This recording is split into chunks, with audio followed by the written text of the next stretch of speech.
இதுவென வேண்டா சிவிகை பொறுத்தானோடு ஊர்ந்தானிடை.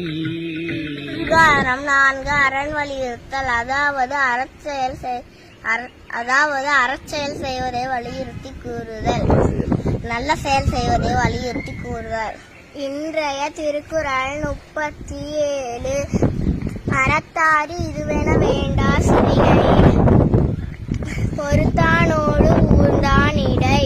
பொருள்: சிவிகை எனப்படுகின்ற பல்லக்கில் அமர்ந்து செல்பவரையும் அந்த பல்லக்கை தூக்கி சுமந்து நடந்து செல்பவரையும் ஒப்பிட்டு பார்த்து அறம் செய்யாதவரைக்கும் இடையேயான வேறுபாடுகள் இதுதான் என்று கருத வேண்டாம் என்று திருவள்ளுவர் கூறுகிறார். நன்றி. இன்றைய திருக்குறள் 37. அறத்தாறு இதுவென வேண்டா சிவிகை பொறுத்தானோடு ஊர்ந்தான் எடை.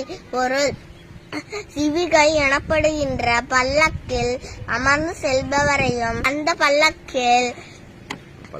பல்லக்கை தூக்கி சுமந்து நடந்து செல்பவரையும் ஒப்பிட்டு பார்த்து அறம் செய்பவருக்கும் அறம் செய்யாதவருக்கும் இடையேயான வேறுபாடு இதுதான் என்று கருத வேண்டாம் என்று திருவள்ளுவர் கூறுகிறார். நன்றி. பணம் உள்ளவருக்கும் பணம் இல்லாதவருக்குமான வேறுபாடு மட்டுமே.